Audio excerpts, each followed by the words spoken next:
A female applicant slapped the company president during her interview, but it turns out the two share a deep connection. Hello to all our listeners. This is Mr. Hope, bringing you interesting story. Come join us till the end of the story, and we promise you will be delighted, thrilled, inspired, and more. Let's dive in. A young woman moved far away to escape her ex, only to be shocked when she discovered he's now a millionaire and the boss of the company she applied to. The young man, upon seeing his ex again, acted as if he didn't recognize her. This is Amazing Stories USA. Stay with us until the end of today's story. Whether you like it or not, you're staying at your grandma's place in the countryside, Mr. Edward Thompson said authoritatively, puzzled by his grandson's behavior. But I already have plans with my friends, Travis replied. No buts. My decision is final. You'll stay there until you learn some responsibility, Edward insisted. Like many times before, Travis had gotten himself into trouble, and because of this incident, his grandfather Edward was forced to send him to the countryside to learn some lessons. As the future CEO, it was crucial for Travis to maintain a good image to earn the trust of the board. Edward also worried about his grandson's reckless behavior, fearing he'd go astray after he was gone. Though Travis was reluctant to go to the countryside, he had no choice since his grandfather had made up his mind. He cursed his first few days there, as it was so different from the place he grew up in, far from the bright, noisy city. His daily life in the countryside became a struggle since he wasn't used to it. On top of that, he couldn't join his friends' outings. You're not some spoiled rich kid, Edward drilled into his mind before leaving him there. Edward froze Travis's bank accounts and cut off his phone line, leaving Travis with only himself to rely on. Everything he wanted, he had to work for. Travis thought he'd hate the place forever, but everything changed when he met Hannah. As Travis said to Mr. Robert, the man tending to chickens at the home of Robert and Martha, where he was staying, "Where's the nearest convenience store?" Robert, who had known Travis's family for years, replied, "At Mrs. Betty's shop." "Where's that?" Travis asked, confused, since he didn't know who Mrs. Betty was. Robert pointed out the path to the shop. When Travis arrived, he called for the clerk. "Wow, he's cute. He doesn't look like he's from around here," he overheard some young women whispering at the shop. Travis smirked at the compliments, thinking he'd charm plenty of girls here. "What kind of phone credit do you want?" asked Hannah, the serious young woman behind the counter. Travis was momentarily speechless, struck by her beauty. Curious to see her, he couldn't get a clear view due to the counter's screen and the items in the way. $10, Travis replied, dictating his phone number to her. "How much, Mrs. Betty?" he asked. "Do I look like Mrs. Betty to you?" Hannah snapped, sounding annoyed. Travis felt a bit embarrassed but laughed it off softly. He forgot the incident by the time he got back, more captivated by the enchanting voice of the girl at the shop. He immediately told his friends, who were partying in a nearby city, about her. Like him, they were curious about her appearance. After their call, morning came, and Travis was stuck washing dishes, a chore he wasn't used to. Once done, he hung out outside to get some fresh air and play on his phone. It was only 9 a.m., but his day already felt eventful. Sitting on a wooden bench under a tree, he grumbled, "Ugh, no data, no Wi-Fi either. Seriously?" Unable to load his game, he lay back and stared at the tree's leaves. The cool breeze and shade calmed him down, and before he knew it, he dozed off. He woke up feeling like someone was watching him. He was right. When he opened his eyes, he saw a beautiful young woman staring at him. She quickly turned away, probably embarrassed. "Who are you?" Travis asked, sitting up and rubbing his head, which ached from the hard bench. "Where's Mrs. Martha?" the girl asked, still facing away. Travis's eyes narrowed as he recognized her lovely voice. "Mrs. Betty?" he asked, confused. The young woman turned around angrily, hands on her hips. I'm not Mrs. Betty, she insisted, her brows furrowed. Travis stood to face the frowning girl. What's your name, then? I don't give my name to strangers, Hannah said seriously. Travis extended his hand. I'm Travis. Now you know me. So, can I have your name? Hannah rolled her eyes but shook his hand. Hannah. She walked past him, placing an empty basket on the bench. Tell Mrs. Martha I stopped by, she said, before leaving. Later, while talking to his friends, Travis burst out, I saw her, man. Saw who? His friend asked. The girl from the shop. She's gorgeous, dude. A bit feisty, but honestly, that excites me. She rolled her eyes at me before shaking my hand, while other girls would trip over themselves just to get my attention. She's not gonna be your girlfriend, his friend Zach teased. Oh, please, Travis scoffed. I can get any girl. He overheard his buddies betting on the other line. Zach and Ryan bet he couldn't make her his girlfriend, while Brent bet he could. Travis grinned. I'm telling you, she'll be my girlfriend. I'll bet my car, so you guys better match it. It was just a playful bet among friends. Hannah and her family ran the convenience store, and she was often there, making it easy for Travis to get close to her.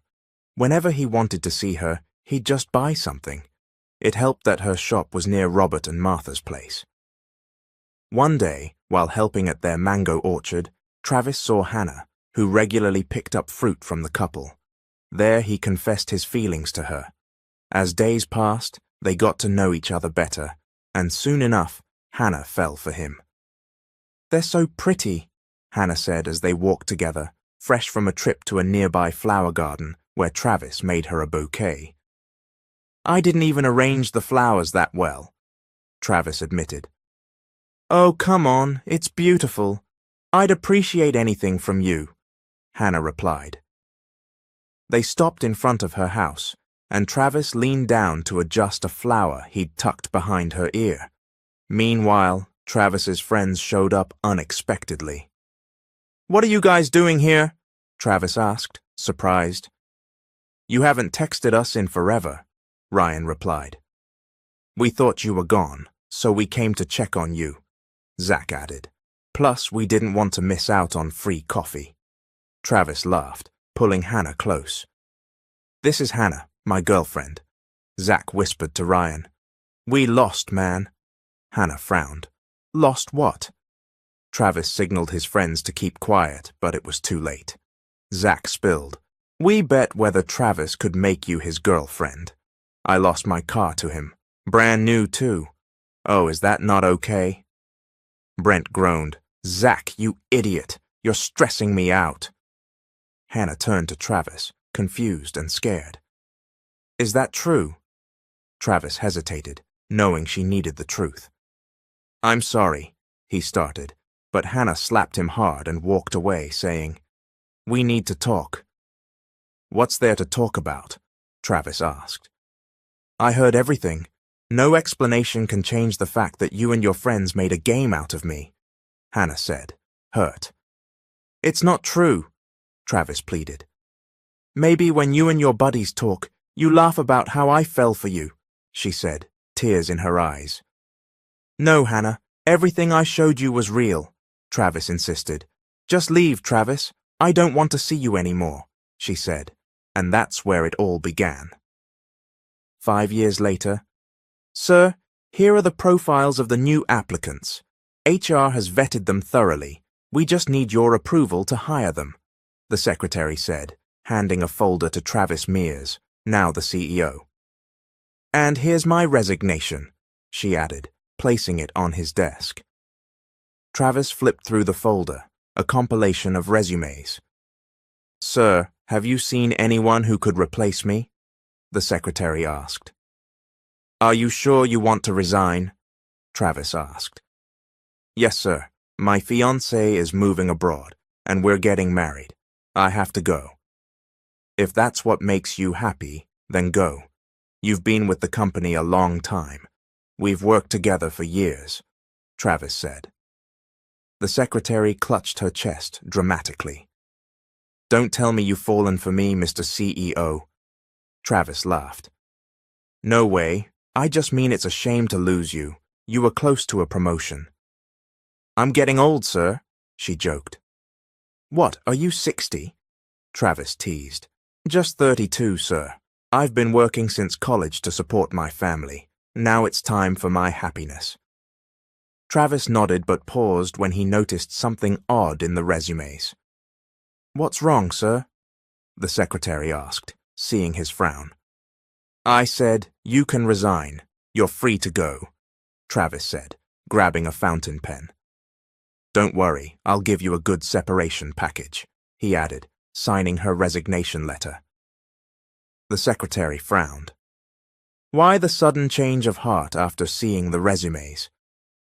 Travis slid a document toward her and leaned back in his swivel chair. I think I found my new executive assistant, he said, spinning his pen. Right away, sir? She asked, surprised. Page 17, Travis instructed. The secretary flipped to the resume he indicated. I want you to call her in, Travis said, pointing at it. Yes, sir. I'll call her to come tomorrow. No, do it now, Travis insisted. Right away, sir, the secretary said, heading to the phone to dial the number on the resume. Meanwhile, when the bus stopped in front of the company building, Hannah didn't wait for change. She jumped off and ran toward the entrance. Why did they call me so suddenly? I'm not even prepared, she muttered to herself. She asked the front desk for the CEO's office and, upon learning its location, took the elevator up. The building closed at 6 p.m., and it was already 5:55 p.m., so she was in a rush. Good day, sir, Hannah said, breathless as she entered the office. She saw a man sitting in a swivel chair, facing the glass wall. Sorry I'm late. Traffic was bad. Her voice is still beautiful, Travis thought, hearing her again after 5 years. He didn't know why he'd chosen to hire her as his new secretary, knowing she might confront him over their past. He wouldn't be surprised if she threw a vase at him. Sir? Hannah repeated. Travis turned his chair to face her, ready for her sharp words. She stared at him for a few seconds, but her expression didn't change, which confused him. You called for me? She asked politely, still smiling. Is everything okay, sir? Yes, Travis said, gesturing for her to sit. To formally introduce myself, I'm Hannah Delamere. I graduated with a degree in office administration, so I can assure you I'll be a great help to you and the company. I also have 2 years of experience. I want you to be my assistant, Travis interrupted, expecting her to get angry. Instead, she seemed excited. Really, sir? She asked, but then, to his shock, Hannah slapped him hard across the face. Oh, sorry, sir. There was a mosquito, she said. Travis, stunned, rubbed his cheek. The slap was strong, supposedly for a mosquito. Oh, okay, thanks for swatting the mosquito, he stammered, still reeling from her nonchalance. Thank you, sir, Hannah said, nodding. You're hired. You can start tomorrow, Miss Delamere, Travis said, turning away. Hannah thanked him and left, leaving Travis dazed and full of questions. What just happened? Was that really her? He wondered. Hannah had changed physically. She was taller, her curves more defined, her long, wavy black hair now straight and shoulder-length. But some traits remained, her almond-shaped eyes and innocent look, just like when they were happy together. Why didn't she get mad? Why did she take the job? Is she okay working with me? These questions haunted him even as he went to bed. The next morning. Good morning, sir, Hannah said cheerfully, placing a coffee on Travis's desk. He looked up, surprised. You're here? He'd assumed she wouldn't show up because of their history, thinking her politeness yesterday was an act. You said I could start today, right? Hannah replied. Travis sipped his coffee to hide his embarrassment over their past. Anything else you need me to do, sir? She asked. Nothing for now, he said. All right, I'll be at my desk, she said, returning to her table in his office. Travis kept glancing at her as she worked. She acted so casually, as if their painful past didn't exist. He was confused, waiting for her to confront him, but even as other employees left for the day, she remained professional. Miss Delamere, Travis called as she prepared to leave. Yes, sir? She asked innocently. Never mind, you can go home, he said, returning to his work, waiting for her to leave. But less than a minute after she stepped out, he couldn't resist following her. He caught up to her at the closing elevator. She stayed calm, even though they were alone inside. When they reached the ground floor, he instinctively grabbed her arm, stopping her. Why, sir? She asked, confused. You know what I'm talking about, Travis said, his heart pounding. I'm sorry, do you remember who I am? That means you haven't forgotten what happened between us.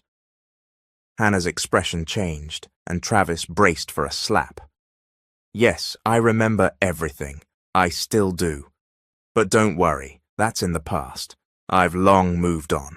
I'm here to work, and I hope we can keep things professional. Is that okay, Mr. Mears? Travis nodded. Of course. May I go now, sir? She asked, her tone slightly sarcastic. Sure, no problem, he said, letting out a heavy sigh as she left. I've long moved on, he repeated to himself as he drove home. Was I that easy to forget? He thought, irritated. Days passed, and Hannah remained civil, never mentioning their past. Her kindness, despite everything, made Travis feel guiltier.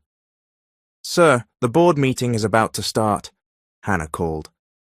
Travis stood and left the office with her. At the meeting, he got into a heated debate with the older board members, leaving him frustrated as he returned to his office. So annoying, he muttered, downing the rest of his drink. It was late, and rain poured outside.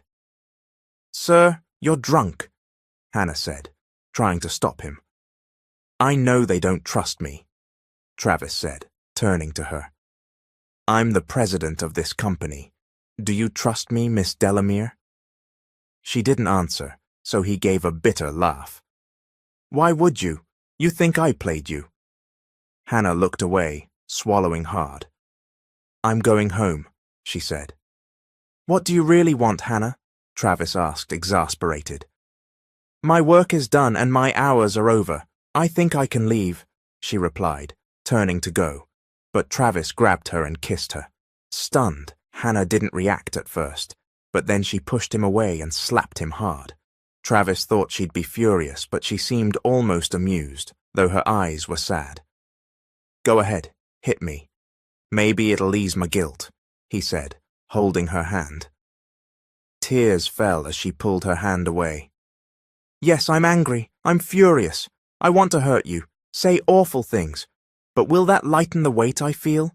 Will it restore my trust? Number.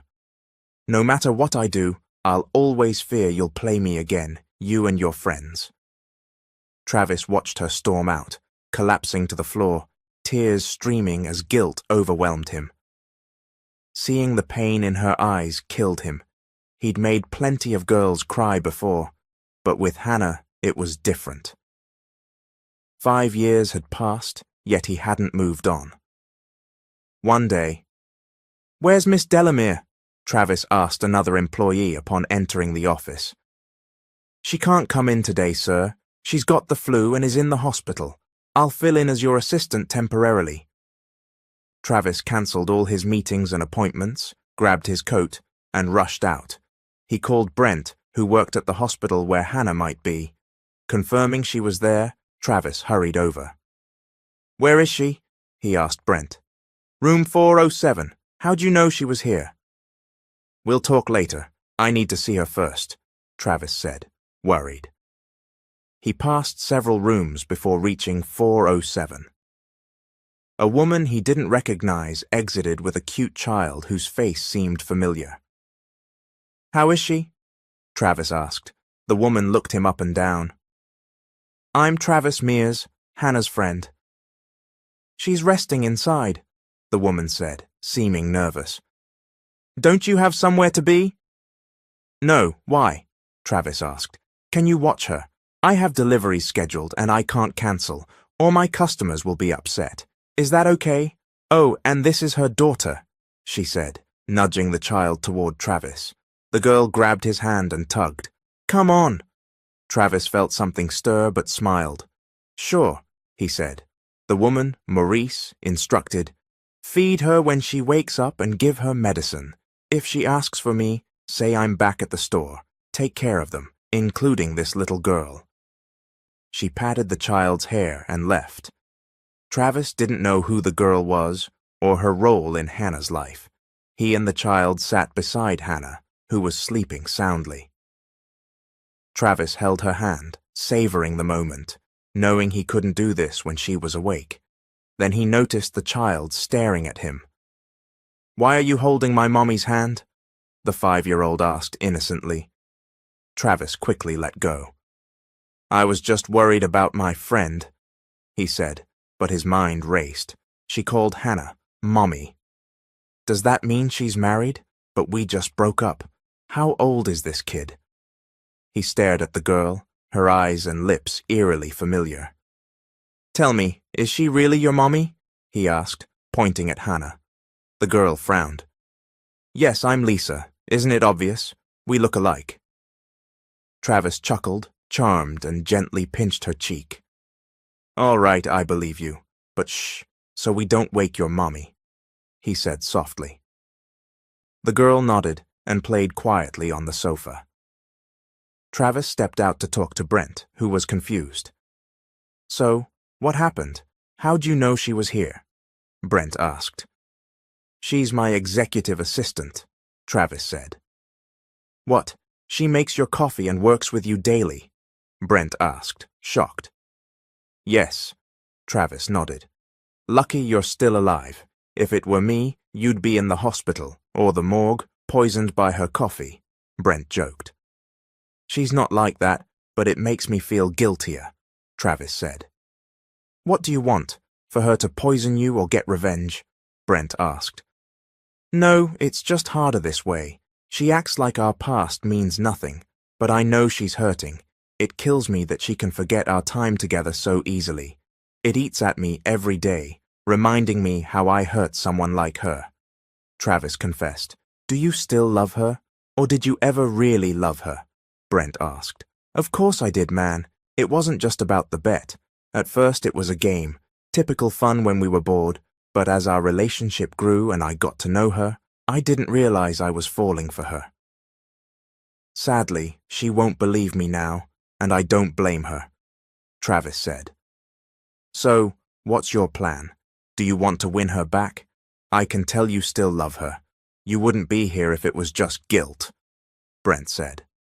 Travis glanced inside, seeing the cute girl, Lisa, stroking her mother's hair.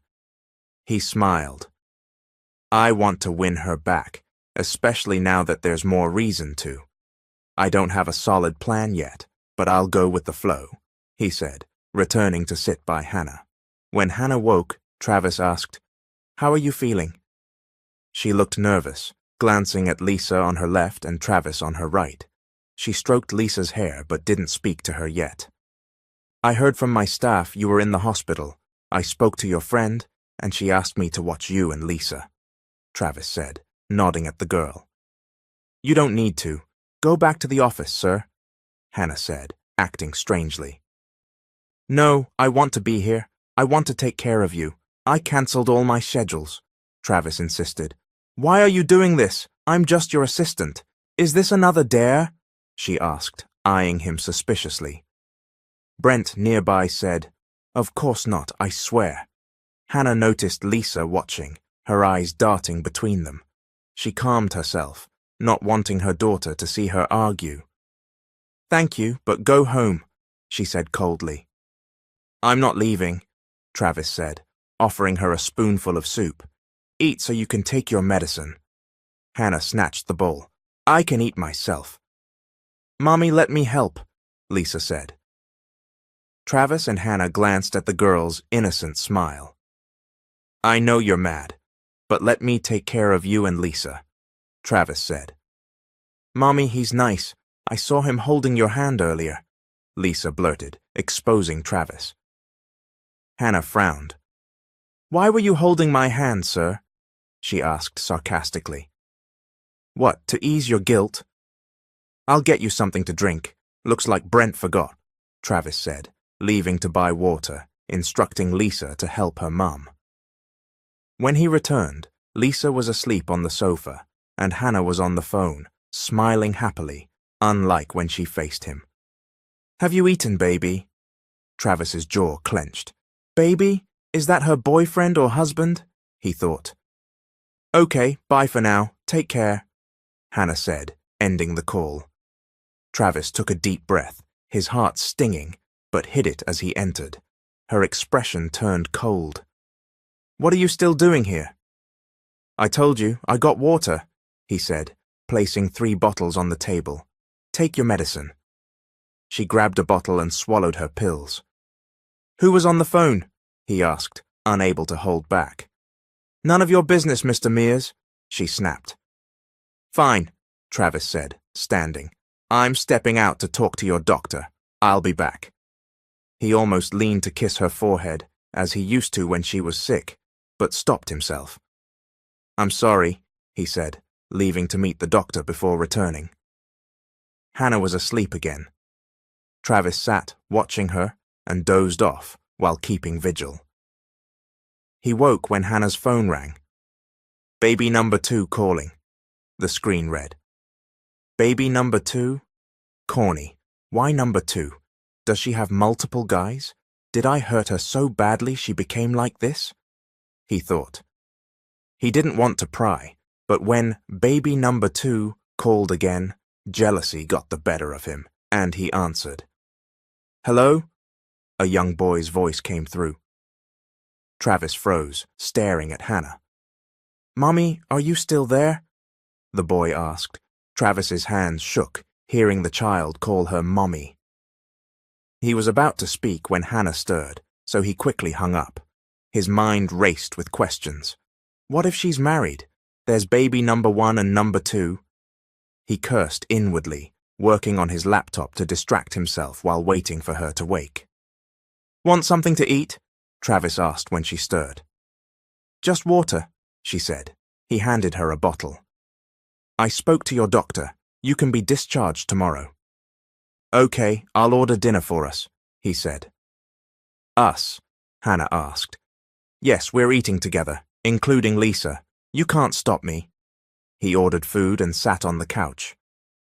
Why do you seem in a bad mood? Hannah asked. It's nothing, Travis said, opening his laptop to work while waiting. Sir, is something wrong? Don't tell me you're mad at me. You can leave. I didn't ask you to take care of me, she said. It's not like that, he said, checking his phone when it buzzed. The food's here. I'll grab it. He went downstairs, and when he returned, he set the food on a small table. He tried to help Hannah, but she snapped, I can do it. She rolled her eyes and sat. Travis didn't mind her attitude, knowing he deserved it. They ate quietly until he asked, Do you have a boyfriend? She stopped eating, startled. You have no right to ask that, Mr. Mears. I just want to know, he said. Why do you need to know? Is it required for my job? My relationship status is none of your business, she said sharply. Travis fell silent, realizing she was right. He had no claim to her private life anymore. When Hannah fell asleep, Travis went home to his condo, as he had work the next day and unfinished tasks at the office. At the office, he was surprised to see Hannah. What are you doing here? He asked, shocked. You just got out of the hospital. Please, sir, let me work, Mr. Mears. I can handle it, she said, starting to type. I need the money. Travis remembered the boy who called and Lisa, realizing they were likely why she was working so hard. How much do you need? He asked. She frowned. What? I can give you money or lend it if you prefer, he offered. She smirked. I don't need your money. Then why work here? He asked. I didn't know you owned this company. I wouldn't be here if I didn't need the money for... She stopped, her eyes darting as if searching for an excuse. Anything else you need, sir? If not, I have work to do. Let's keep things professional and let each other work in peace. Is that okay? Her phone rang, interrupting her. Travis's jaw tightened when he saw a man's name on the screen. Hannah answered with a smile. Yes, I'm okay. Are you worried? She giggled, biting her lip, making Travis jealous, though he had no right to be. I've eaten. How about you, hubby? She said, glancing at Travis as if to provoke him. But the voice on the other end, loud on speaker, said, Since when am I your husband, you goof? Hannah, flustered, ended the call, realizing her plan to make Travis jealous had backfired. Travis smirked, returning to his desk. Hannah was mortified, unsure how to recover. She glanced at Travis, who was quietly signing papers. That was a joke. My husband's in Chicago. We're in different time zones, so he hasn't called yet. She lied. Okay, not interested, Travis said coolly, infuriating her. You don't believe me? She asked, annoyed. Why would I? You're throwing our past in my face now. Your last name hasn't changed, and you used your friend to pretend you're married, which means you're not. Stop being delusional, Miss Delamere, he said, irritated. Hannah, scowling, returned to her desk, knowing he'd figured out she wasn't married. At home, her friend Becky, whose real name was Anthony, teased, What's this hubby nonsense I heard on the phone? You're wild. You should have played along, Hannah said. What's the deal? Anthony asked. Maurice, setting the table, chimed in. Spill it. I'm out of the loop. Her boss is her ex, and she introduced me as her friend to this hot guy, Maurice said. Anthony's eyes widened. No way! So you're trying to make him jealous? Not exactly. I just wanted to annoy him. But you didn't play along, so I look stupid, Hannah said, rolling her eyes. My bad, Anthony said. At the office, Travis placed a paper bag on Hannah's desk. Breakfast, you might not have eaten, he said. Hannah didn't know why he did it, but her growling stomach took priority. She opened the bag to find her favorite fast food breakfast and coffee, perfect for her sleep-deprived self. They were civil, but she noticed his subtle care, bringing her coffee in the morning, when it was her job, sending her home early, and not overloading her with work. Curious why he was doing this, she waited for him in the office one morning. Travis was surprised to find her absent, as she usually arrived first. Hope her coffee didn't get cold, he muttered, carrying her cup to his desk. He froze when he saw Hannah sitting in his swivel chair. What are you doing at my desk? He asked. She picked up the nameplate reading, CEO Travis Chase Mears. You know, I think this needs replacing, she said. Travis frowned, confused. What? She sipped the coffee. Where are the documents to sign? Put them here. When's my investor meeting? Cancel it. I want to relax in the mountains. She leaned back, adjusting her shades. Travis raised an eyebrow. Hannah, are you copying me? You're even wearing my suit. What's going on, Miss Delamere? Since you're doing my job as a secretary, let me do yours as CEO, sir, she teased. Travis raised his hands. I didn't expect this, but fine. You're the CEO for today, Miss Delamere. No way. You have too many papers to sign, and you'd make me do your work. Nope, she protested. You have no choice. You're the president now, like it or not, Travis said. You're fired, Hannah shot back. Travis laughed. Firing me from my own company? He walked to her desk, now his, chuckling. Other employees were confused as Travis handled their concerns. After closing the door, he approached Hannah, still in his chair. How's sales, Miss CEO? Ask the sales department, she said. He laughed, and she leaned forward, hands clasped. Now tell me, Mr. Mears, why are you doing this? Because I care for you. I still like you, Hannah. No, I still love you, Travis said directly. You never loved me. It was all a game, right? She said, standing and brushing past him to leave. But Travis grabbed her wrist, stopping her.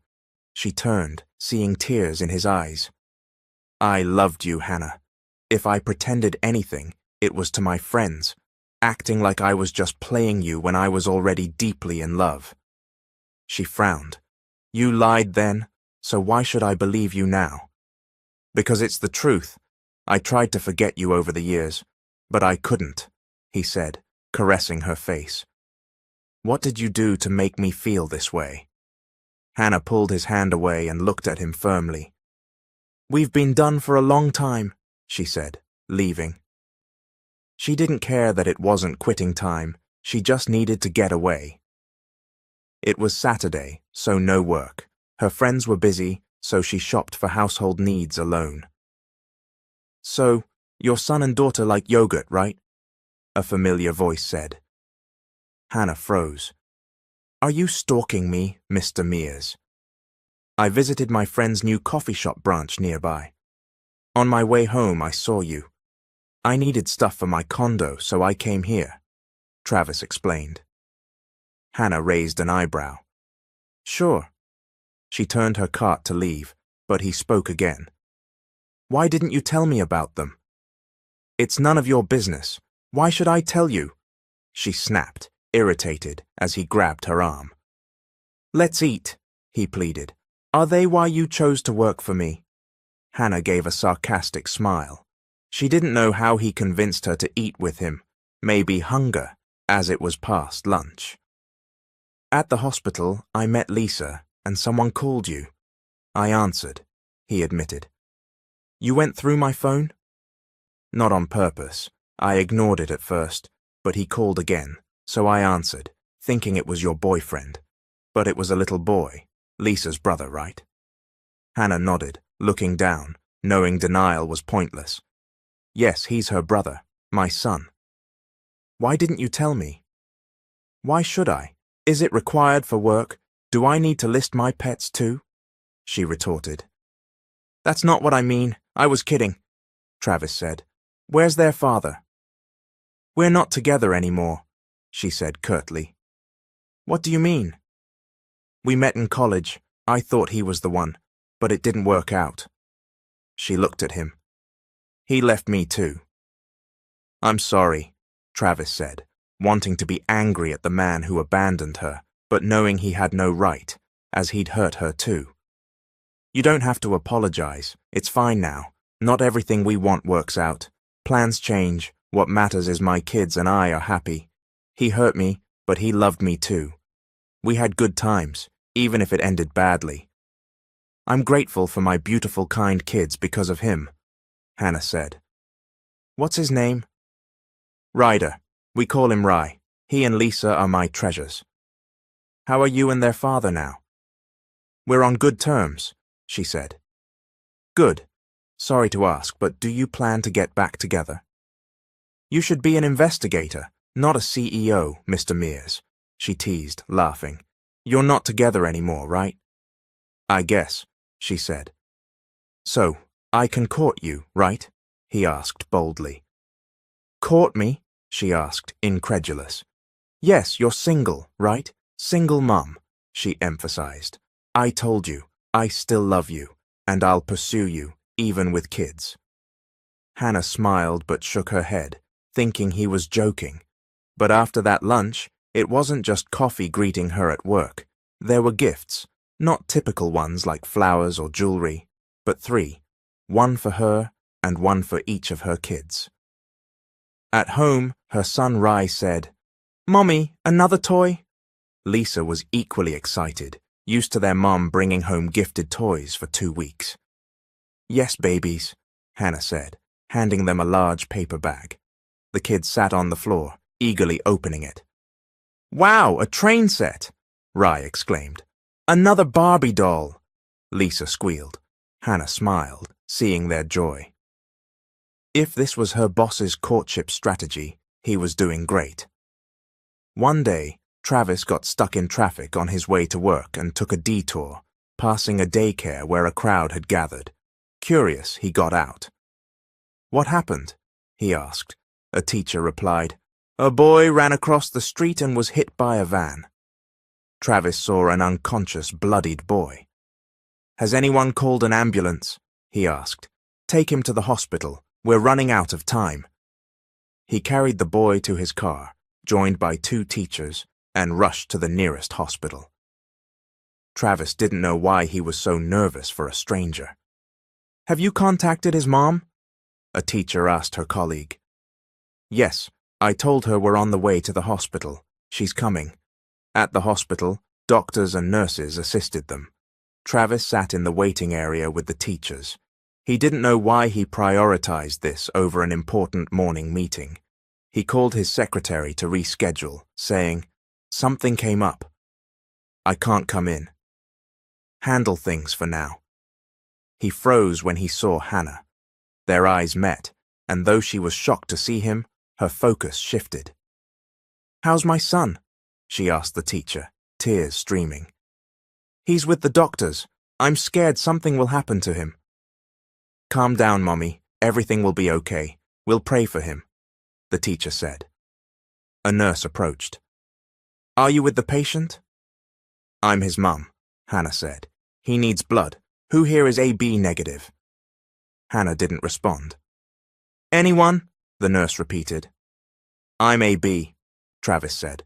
"Come with me, sir, to donate blood. It's urgent." Travis glanced at Hannah, who avoided his gaze and followed the nurse. His mind swirled with questions only Hannah could answer. Hannah's fear grew as Travis returned, his expression dark. She didn't need to ask to know what he was thinking. "How's my son?" she asked, her heart pounding. "Your son or our son?" Travis asked quietly but firmly. She looked away, scared, as he held her arm. The others left, leaving them alone. "Hannah, please answer me. Are Rye and Lisa my kids?" Travis cursed softly as she nodded slowly. "So, we have twins?" Tears fell as the truth sank in. He recalled their grocery store conversation. "Where's their father?" "We're not together. We met in college." "You lied," Travis said. Hannah nodded, crying, as he ran a hand through his hair. He was furious with himself for not realizing sooner. That's why he felt an instant connection when he saw Lisa at the hospital, and Rye, the twin who'd been hit. He'd assumed Hannah met someone new in college who fathered her kids. He was angry at himself for not considering they could be his. He wanted to be mad at her for hiding it, but his love for her prevailed. "I'm so sorry," she repeated. He hugged her, comforting her despite his pain. "It's okay," he said, calming her. Love and pity overshadowed his hurt. "I want to meet my son," he said. When the doctor allowed them in, they visited Rye. Travis cried, overwhelmed with joy, sadness, fear, and regret for the years lost. Lisa arrived with Maurice, worried for her twin, and hugged her mom. Travis stared at Lisa, realizing why her face felt familiar. Later, alone, Hannah said, "I'm sorry I didn't tell you about them. I was angry and scared of what might happen if you knew, given you and your friends made a game of me. I feared you wouldn't stand by us. I also asked Robert and Martha not to tell you. If I'd known we had kids, I wouldn't have stopped looking for you," Travis said. "I went back to the countryside to apologize and fix things, but you were gone. I returned several times, but no one would say where you moved. I searched for over a year, but nothing. I'm sorry." "You don't need to apologize," Hannah said. "I understand why you did it. I'd do the same to protect my kids. Fear drove you to hide them. But now that I know, please give me a chance to be their father. They've always asked about me."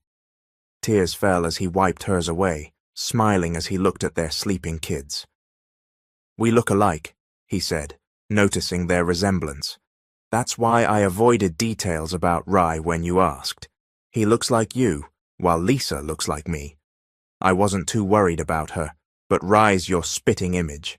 I feared you'd recognize him." They laughed softly. "When I learned you were the company president, I took the job not just for the money, but because—" She paused. "Because what?" Travis asked. "Because I missed you. Yes, I was angry, but my love for you, buried deep, was stronger. I didn't want to see you because it hurt, but I was sad when I didn't," she admitted. "So, you mean—" "Yes, Travis, I still love you. I'm tired of convincing myself I don't." Smiling through tears, she hugged him. They watched their son together, relieved to be in one room with no more secrets. Hannah felt a weight lift, as hiding the truth had been hard, especially since the kids always asked about their dad. "Mommy!" Hannah snapped awake, rushing to Rye. "Thank God you're awake. You were out since yesterday. We were so worried. How do you feel? Anything hurt?" Rye shook his head. "I'm okay, Mommy. Don't worry." He looked at the door as a man entered with flowers and a stuffed toy. "Mommy, who's that?" Hannah glanced at Travis behind her, then at her confused son. "Didn't you always ask where your daddy was, yours and Lisa's, the one sending you toys?" "The toy guy, Mommy," Rye asked, while Lisa, listening, frowned. Hannah smiled, brushing Rye's hair. "He's here, baby." She stepped aside, letting Travis sit. "Hi, I'm Travis Mears, your dad. Lisa knows already. We told her earlier." Rye gasped, hugged his dad, and cried. Hannah watched, knowing her son had waited so long for this. Travis cared for them all in the hospital, including Hannah. The father and kids bonded quickly, for which Hannah was deeply grateful. When Rye was discharged, Travis brought them to his condo. "Why here?" Hannah asked as they parked in an exclusive building's lot. Travis glanced at their sleeping kids. "I want to be with you and our kids. 5 years were stolen from us. Let me make it up to you 3. They'll love it when they wake up." They went to Travis's top-floor unit, which he owned entirely, ensuring privacy. He laid one sleeping child on a soft bed, and Hannah did the same with the other. "Want something to eat or drink?" he asked as she looked around. "I'm good, thanks. Aren't you scared here? This floor's huge for one person. They say empty places like this attract ghosts," she teased. Travis frowned. "Why?" "Our neighbor's house in the countryside was haunted because it was empty. Spirits like dark, unused places," she said. "You're staying here from now on," Travis declared. "Are you scared?" she asked, stifling a laugh. "No way, I'd charm the ghost," he joked. Hannah gave him a look, then put her feet up and turned on the TV, no longer in the mood. Travis sat beside her. "You scared me with that ghost talk," he said. "So you were scared," she teased. "Fine, happy now. I live alone here unless you and the kids move in," he said, smiling. "That's not my call," Hannah said. "If the kids agree, I'm okay with it. They're my priority. If they're happy, I'll support them. Besides," she looked at him, "I want to be with you, too." Travis caressed her face. They stared at each other, and though he hesitated, he leaned in. Hannah closed her eyes, waiting for his kiss. "Mommy!" They sat up straight as one of their kids called. "So close," Travis whispered. Hannah stood to pick up Rye, who'd just woken up, looking around. "Mummy, where are we?" "In your daddy's house. Want to look around?" Lisa chimed in. "Yeah, sure." Hannah set Rye down, letting them explore, marveling at everything. "Is this your house?" the kids asked. "Yes, kids. Even the pool outside," Travis said. "That's yours too, Daddy?" Lisa asked. "I own the whole floor, kids. Actually the building, but I rent out the other floors," he explained. "Your place is huge," the kids said, running to different areas. "Don't be too wild or you'll break something," Hannah called. "Mommy, can we go to the pool?"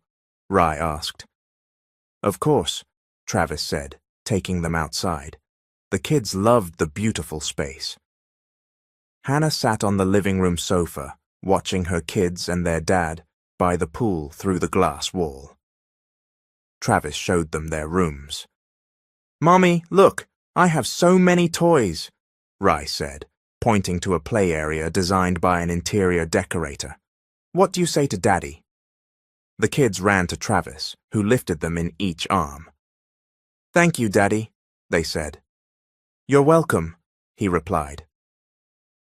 While the kids stayed in their room, engrossed in their new toys. "You don't have to help me cook. I can do it," Hannah said.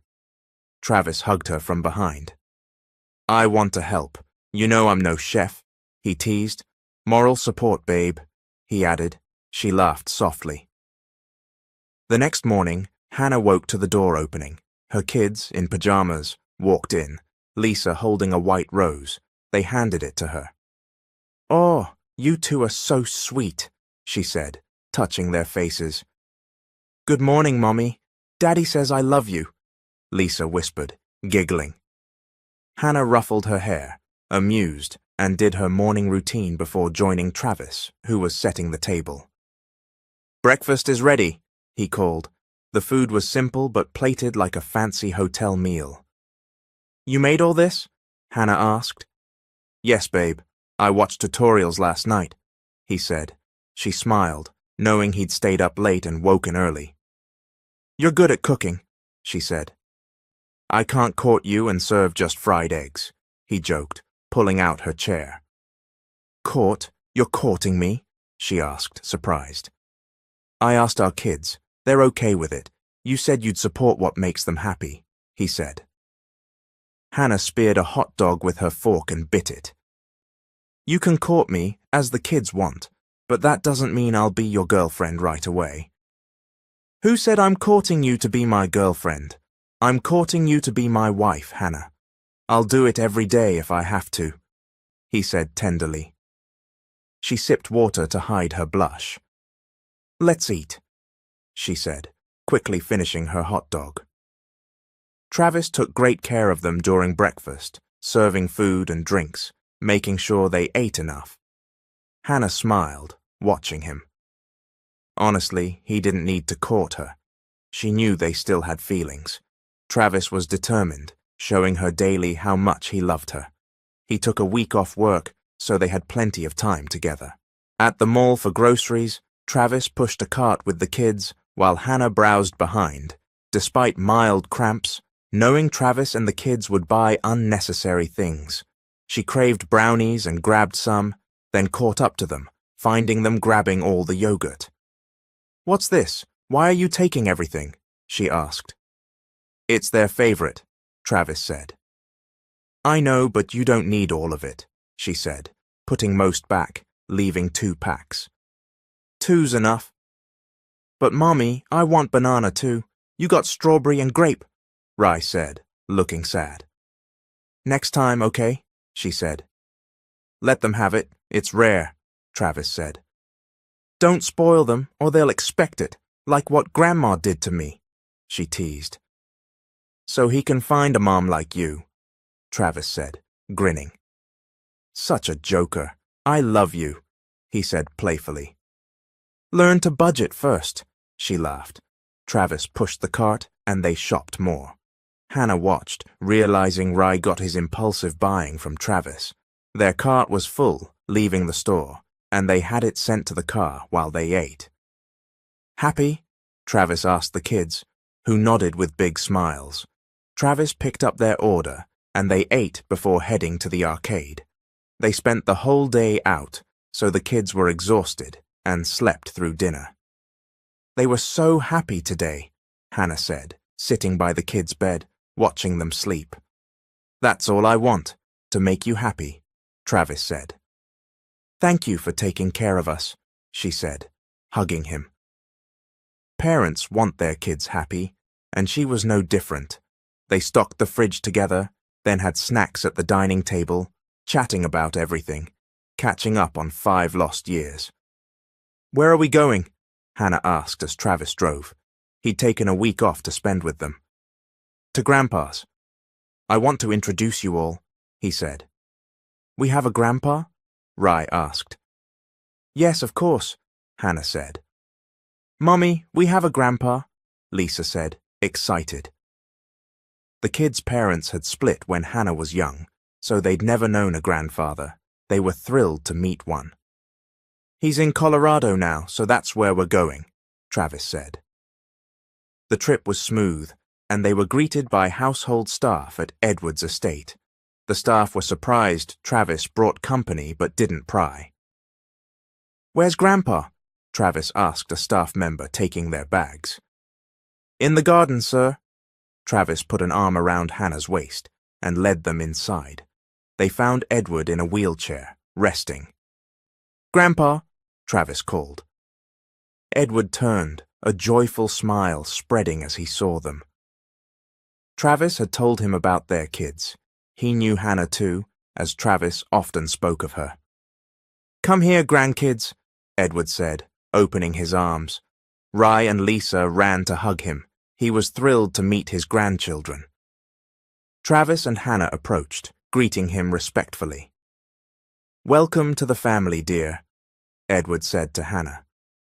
Thank you, sir, she replied. My grandkids are so handsome and beautiful. Who do you look like? Daddy, Mommy, or Grandpa? I'll get you chocolates inside, he said. Grandpa, Rai said excitedly, and they all laughed. Let's go inside. I had food prepared, Edward said. The meal was lavish, and Edward warmly welcomed the family. Hannah was grateful for the good things happening. She and Travis were okay. The kids and their dad got along, and so did the kids with their grandpa. She watched her kids eat, loving the spaghetti Edward had made. How old are my grandkids? Edward asked. Almost 5, Grandpa, Travis said. Have more, Edward teased. Travis gave him a look, and Edward laughed, whispering a joke. They spent the weekend there. Rai loved Colorado's cool climate. Edward's vast estate let the kids play freely, unlike their cramped apartment. In the morning, Rai played with the dogs in the garden, with Travis watching. Have you seen Rai and Lisa? Hannah asked a staff member, coming downstairs. They're in the garden with Mr. Travis. Thank you, she said, heading to the kitchen, where she met Edward. Good morning, dear. Have coffee. If you need anything, tell the staff. I have a call, he said. Hannah made coffee for herself and the family, taking it outside. She set it on a table and watched Travis and the kids play on the grass with a dog. Coffee time, she called. They ran over. Good morning, Mommy, the kids said. Good morning, babies. You're sweaty already, she said, wiping their faces and tucking napkins behind their shirts. Mommy, can I play more? Rai asked. Finish your milk first, she said. Once done, they ran back to the dogs. Hannah and Travis sat, watching the kids roll on the grass, laughing as the golden retriever tickled them. They're so fun to watch, Hannah said, smiling. You're fun to watch, Travis said, looking at her. I want them to be Mia's. Is it okay if I fix their papers? No problem. I'd like that. And you said fix us too? She asked, curious. Marry me, Hannah, he said. She looked around, startled. Are you proposing? Yes. Where's the ring if you're serious? Rai and Lisa ran over, Rai holding a dog with a ring box in its mouth. Travis took it, knelt, and as a cool breeze blew, asked, Will you be my wife, Hannah? Tears fell as she said, Yes. He slid the perfectly sized ring on her finger. The kids cheered, and Edward, watching from the balcony, was overjoyed. They married and lived with love and trust. They moved to a new house, and months after the wedding, Hannah got pregnant again. Pregnancy and childbirth were tough, but Travis made it easier.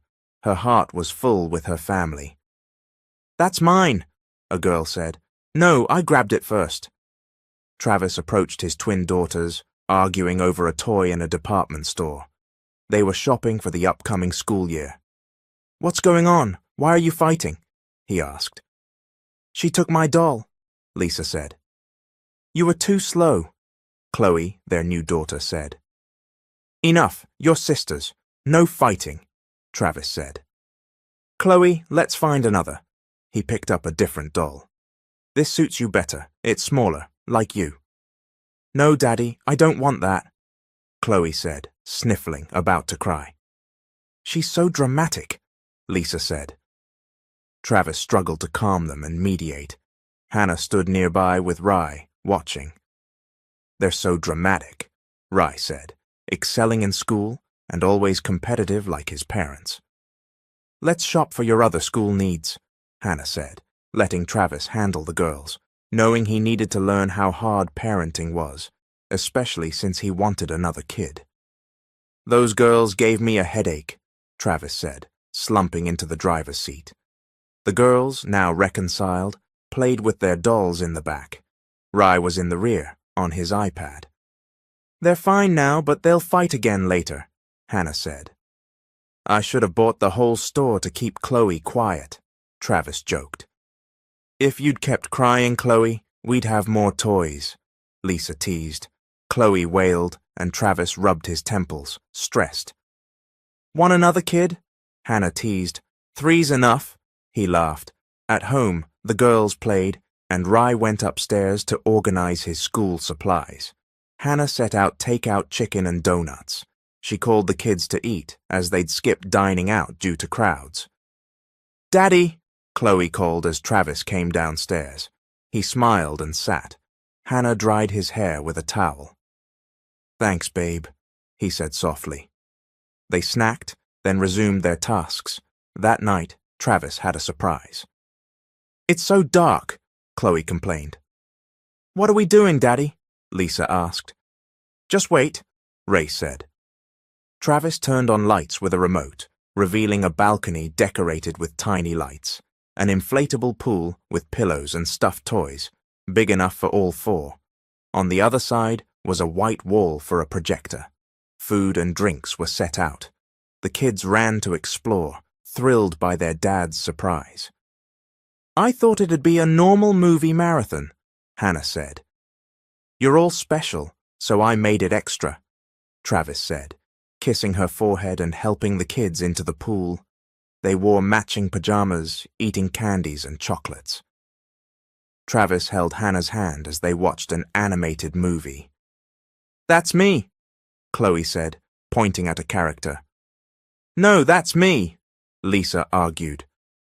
Enough or you'll fight again, Hannah said. She started it, Mommy, Chloe said.